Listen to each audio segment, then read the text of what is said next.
রে আমার পাঁচরের পা।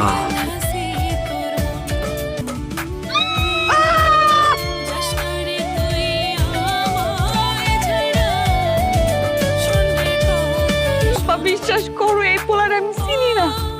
আমি জীবনে কোনোদিন এই পোলারে দেখি নাই। জীবনে দেখো তাই এই পোলা তোর লাগে পানিতে নামলো কি করে? সর্দার বাবা, আমার তো মাথা পড়তে চাইতেছে। তুমি কি কিছু বুঝতে পারতেছ? আমি তো কিছু বুঝতে পারতেছি না। ও সর্দার, কাহিনী দেখুন। কাহিনী কহিনী বোঝা বন্ধ করো, বিচার সালিশ বুঝা যাও। বাবু মাইয়া দেখতে আইসো, দেহ মাইয়া পছন্দ হয় কিনা।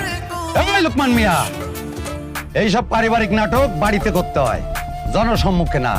তুমি যদি মিয়া এত বড় শক্তিশালী মানুষ হও, তাহলে তোমার মাইয়ারা কেন তুমি সাবিত করতে পারো নাই? তোমার পরিবারের নষ্টামি কেন জনসম্মুখে আসলো? আমরা যারা এখন বোর্ডে আছি, এই জিনিসের বিচার আমরা করব। তুমি এখানে চুপ করে দাঁড়ায় থাকবা। কাকা বিশ্বাস করেন, আমি এরকম মাইয়া না। আমি এই পোলারে চিনি না।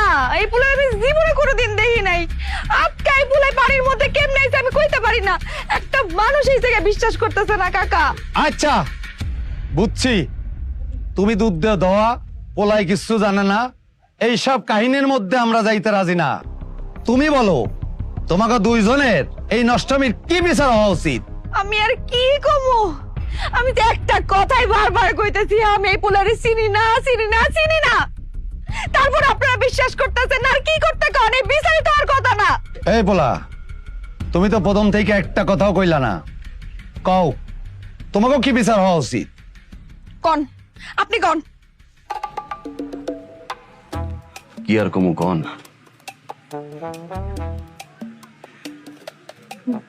নিষ্ঠুর।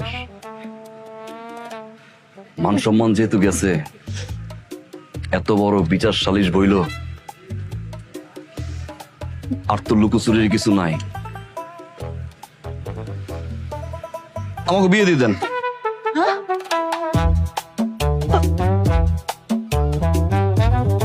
তোমারে আমার ভাল লাগছে।